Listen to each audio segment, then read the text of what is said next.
بسم اللہ الرحمن الرحیم نحمدہ ونستعینہ ونستغفرہ ونصلی ونسلم علی رسولہ الکریم اما بعد۔ آج موضوع گفتگو حضرت سلطان العلماء پیر سید مہر علی شاہ صاحب گولڑوی رحمۃ اللہ علیہ آپ کے حوالے سے آج ہم نے گفتگو کرنی ہے۔ تو موضوع ہے سلطان العلماء پیر سید مہر علی شاہ گولڑوی علیہ الرحمہ۔ پیر سید مہر علی شاہ صاحب گولڑوی علیہ الرحمہ کی ولادت یکم رمضان المبارک 1275 ہجری 1859 عیسوی کو راولپنڈی کے قریب گولڑا شریف میں ہوئی۔ آپ کا سلسلہ نسب 25 واسطوں سے سیدنا عبد القادر جیلانی علیہ الرحمہ سے اور 36 واسطوں سے سیدنا امام حسن ابن علی رضی اللہ عنہما سے جا ملتا ہے۔ آپ کی ولادت کے وقت 1857 کی جنگ آزادی کو 2 سال کا عرصہ گزر چکا تھا۔ برصغیر پاک و ہند میں مغلیہ سلطنت ہمیشہ کے لیے دم توڑ چکی تھی اور پورے ہند و پاک میں برطانوی راج مسلط تھا، یعنی انگریزوں کی حکومت تھی۔ ان بدلتے حالات میں حضرت قبلہ پیر صاحب کے دم سے اسلامی اقدار کو فروغ ملا اور اعلیٰ کارناموں کی بدولت قیامت تک انشاءاللہ آپ کا نام روشن رہے گا۔ آپ کی شخصیت میں نمایاں طور پر 3 پہلو ہیں۔ نمبر 1، علم دین میں آپ سلطان العلماء ہیں۔ نمبر 2، عقیدہ ختم نبوت کے پاسباں، اور نمبر 3، سفیر عشق رسول صلی اللہ علیہ وسلم۔ ان تینوں جہتوں پر ہم مختصراً گفتگو کرتے ہیں۔ آپ کی تعلیم کے حوالے سے آپ نے بچپن ہی میں قرآن کریم سے اپنی تعلیم کا آغاز کیا۔ عربی، فارسی، صرف و نحو، کافیت تک کی کتب کی تعلیم مولانا غلام محی الدین ہزاروی سے حاصل کی علیہ الرحمہ۔ پھر حسن ابدال میں مولانا محمد شفیع قریشی صاحب سے رسائل منطق وغیرہ پڑھے، جبکہ بقیہ علوم علاقہ سون، ضلع شاہپور، سرگودا، موضع انگا میں آپ نے پڑھے۔ تعلیم کے بعد آپ نے حضرت خواجہ شمس الدین سیالوی علیہ الرحمہ سے سلسلہ چشتیہ میں بیعت فرمائی۔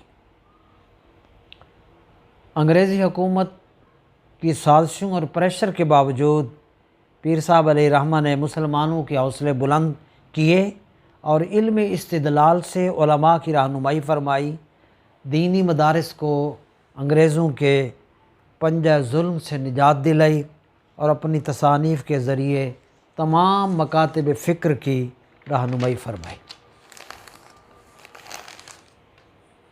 1857 کی جنگ آزادی کے بعد یہ اب دوسرا پہلو ہے جو آپ نے ختم نبوت کے حوالے سے آپ نے کوششیں فرمائیں۔ 1857 کی جنگ آزادی کے بعد یہود و نصارہ نے عرب و عجم میں گستاخی رسول کے لیے فتنہ قادیانیت کی بنیاد ڈالی۔ مرزا قادیانی نے پہلے مجدد ہونے، پھر مسیح موعود ہونے کا دعویٰ کیا اور پھر کہا میں آخری نبی ہوں، مجھ پر وحی آتی ہے، اور نبی کریم علیہ السلام کے صحابہ کے ناموں جیسے اپنے صحابہ کے نام رکھنے شروع کر دیے اور اعلان کیا کہ 7 بر اعظموں میں میرے جیسا کوئی عالم نہیں ہے۔ حکومتی مراعات، مال و دولت اور علمی طاقت کا غرور نقطہ عروج پر تھا۔ اللہ پاک نے اسی حوالے سے سورہ صف کی آیت نمبر 8 میں ارشاد فرمایا یریدون لیطفئوا نور اللہ بافواہہم واللہ متم نورہ ولو کرہ الکافرون۔ ترجمہ، یہ نادان چاہتے ہیں کہ بجھا دیں اللہ کے نور کو اپنی پھونکوں سے، لیکن اللہ اپنے نور اسلام کو نقطہ کمال تک پہنچا کر رہے گا، اگرچہ کفار اس کو سخت ناپسند کریں۔ وہ شمع کیا بجھے جسے روشن خدا کرے۔ اگر دین اسلام اور محمد عربی صلی اللہ علیہ وسلم کی شان کو گھٹانے والے آتے رہے تو اسلام اور محمد عربی کی شان بلند کرنے والے بھی ہر دور میں آتے رہے۔ بس ان حالات میں جو عرض کر دیے گئے، خواب میں حضرت پیر صاحب علیہ رحمہ کو حضور انور صلی اللہ علیہ وسلم کی زیارت نصیب ہوئی۔ نبی کریم علیہ الصلوۃ والسلام نے پیر صاحب علیہ رحمہ کو حکم دیا کہ مرزا قادیانی میری احادیث کو تعویل کی کینچی سے کاٹ رہا ہے، اس فتنے کا خاتمہ مہر علی شاہ تیرے ہاتھ پر رکھ دیا ہے، تم اس فتنے کا خاتمہ کرو اور انسداد کرو۔ اللہ اکبر۔ چنانچہ مرزا قادیانی نے جتنی کتابیں تحریر کی، پیر مہر علی شاہ صاحب علیہ رحمہ نے سب کتابوں کے رد میں بہت سی کتب، بالخصوص مشہور زمانہ کتاب شمس الہدایہ اور سیف چشتیائی تحریر کی، اور ہدیۃ الرسول فارسی زبان میں تحریر فرمائی، جن سی کتب سے مرزائیت کی باطل تعویلوں کا خاتمہ ہو سکا۔ مرزا قادیانی جو بھی کتاب لکھتا، حضرت پیر صاحب علیہ رحمہ اسی کتاب میں ہزاروں غلطیاں نکال کر اشتہار میں چھپوا دیتے۔ مباہلہ کا چیلنج بہت اہم نقطہ ہے جس نے حضرت پیر صاحب علیہ رحمہ کی زندگی کو ایک انتہائی عروج عطا فرمایا۔ چنانچہ ان کوششوں کے نتیجے میں مرزا قادیانی نے از خود مباہلہ کا چیلنج کیا۔ بادشاہی مسجد لاہور مقام اور تاریخ 25 اگست 1900 اللہ اکبر، یہ مقرر کر کے پیر مہر علی شاہ صاحب علیہ رحمہ کو اشتہار بھیج دیا۔ حضرت پیر صاحب علیہ رحمہ نے آپ کا یہ چیلنج قبول کیا۔ حسب وعدہ پیر صاحب علیہ رحمہ شاہی مسجد تشریف لائے۔ آپ کے ہمراہ 80 کی تعداد میں جید علماء کرام بھی تھے، اور پورا شہر لاہور آپ کے استقبال کے لیے باہر نکل آیا۔ مرزا قادیانی علم استدلال میں آپ کا سامنا نہ کر سکا۔ دوران مناظرہ حضرت پیر صاحب علیہ رحمہ نے دیگر دلائل کے علاوہ فیصلہ کن انداز میں مرزا قادیانی سے یہ 3 باتیں رکھی۔ نمبر 1، فرمایا میں اپنا کاغذ اور قلم رکھ دیتا ہوں، تم بھی کاغذ اور قلم ایک سائٹ پر رکھ دو، تم اپنے قلم کو حکم دو کہ تیری حقیقت تحریر کرے، اور میں اپنے قلم کو ہاتھ لگائے بغیر حکم دوں گا کہ نبی آخر الزمان کی حقیقت تحریر کرے۔ اللہ اکبر۔ نمبر 1۔ نمبر 2، فرمایا مردہ خانے سے 2 مردے لے آؤ، جس کے اشارے سے، تیرے اشارے سے یا میرے اشارے سے، جس کے اشارے سے مردہ زندہ ہو جائے اس کا موقف سچا ہے۔ نمبر 3، پھر فرمایا اگر یہ بھی منظور نہیں ہے تو تم صرف ایک بار میرے سامنے سے آ کر گزر جاؤ، تو یہ بھی مجھے قبول ہے۔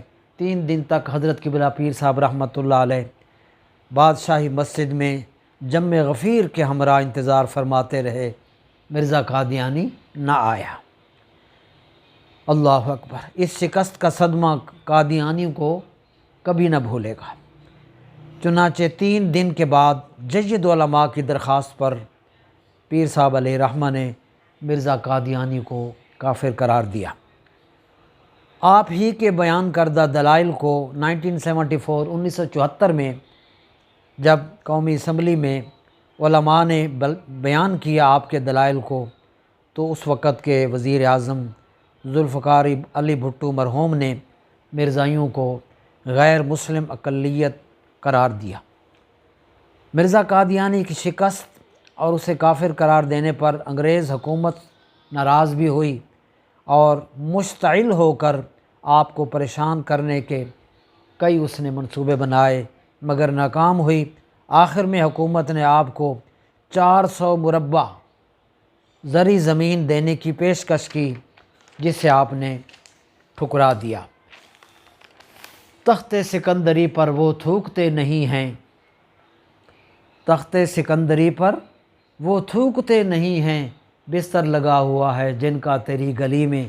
اور اعلیٰ حضرت علیہ رحمہ نے اسی مضمون کو یوں بیان فرمایا تھا، انہیں جانا انہیں مانا نہ رکھا غیر سے کام، للہ الحمد میں دنیا سے مسلمان گیا۔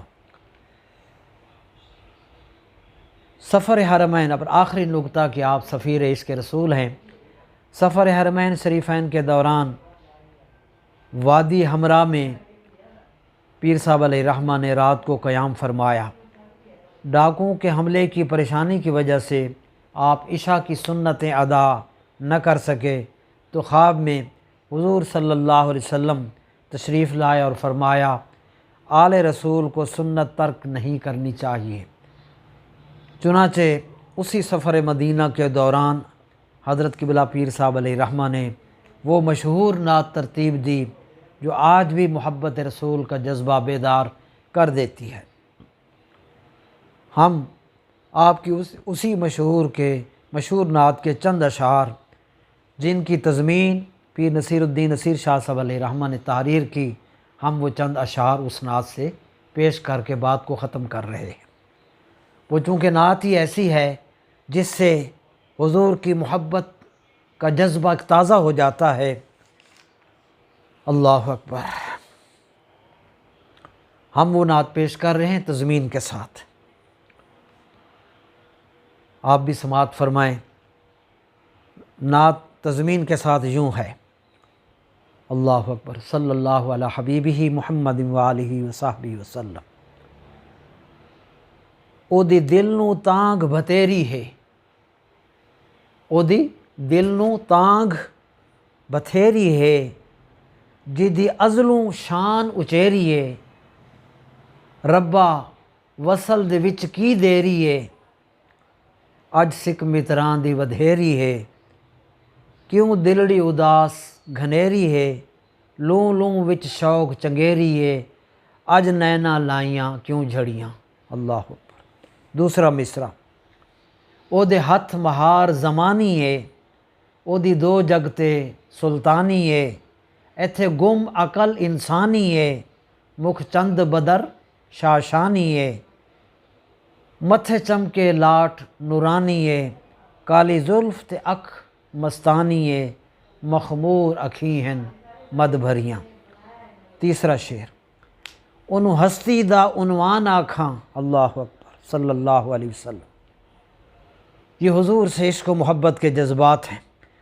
انہوں ہستی دا عنوان آکھاں، رب سچے دی برہان آکھاں، یا اکھیاں دا قرآن آکھاں، اللہ اکبر۔ اس صورت نو میں جان آکھاں، جانا کہ جان جہان آکھاں، سچ آکھاں تے رب دی شان آکھاں، جس شان تھی شانہ سب بنیاں، اللہ اکبر، صلی اللہ علیہ وسلم۔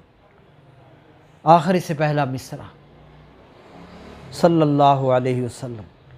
بھرو سکھ دیاں اکھیاں دا دامن، بھرو سکھ دیاں اکھیاں دا دامن، میرا اجڑے نہ آساں دا گلشن، کرو کرم طفیل اویس کرن، لاہو مخت مخطط برد یمن، من بھاوری جھلک دکھاؤ سجن، اوہا مٹھیاں گالیں الاؤ مٹھن، جو ہمراہ وادی سن کریاں مکتا، صلی اللہ علیہ وآلہ وصحبہ وسلم۔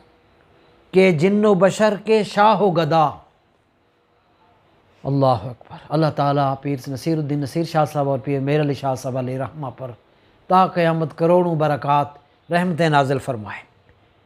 کہ جن و بشر کے شاہ و گدا، ڈٹھی جس بھی نصیر و شان خدا، اڈے ہوش تے منہوں بول اٹھیا، سبحان اللہ ما اجمالا کا ما احسانہ کا ما اکمالا کا، کتھے مہر علی کتھے تیری ثنا، مشتاق اکھیں کتھے جا اڑیاں۔ حضرت پیر مہر علی شاہ صاحب علیہ رحمہ اس حوالے سے اس نعت کی روشنی میں سفیر عشق رسول صلی اللہ علیہ وسلم ہیں۔ آپ کا وصال 29 صفر 1356 ہجری 11 مئی 1937 کو ہوا اور یکم ربیع الاول کو تدفین ہوئی۔ نماز جنازہ میں کم و بیش 1.5 لاکھ کے قریب عوام و خواص نے شرکت فرمائی۔ ضرورت ہے کہ تمام یونیورسٹیوں میں اسلامیات میں ختم نبوت کا لازمی پرچہ رکھا جائے اور حضرت پیر صاحب علیہ رحمہ کی اس موضوع پر تمام کتب کو اس پیپر کا سلیبس بنایا جائے اور مختلف زبانوں میں آپ کی کتب کا ترجمہ عام کیا جائے۔ اللہ کریم ہمارے ان اکابر کے درجات بلند فرمائے اور ہمیں ان کے کارناموں کو اجاگر کرنے اور اخلاص کے ساتھ ان کے نقش قدم پر چلنے کی توفیق عطا فرمائے، آمین۔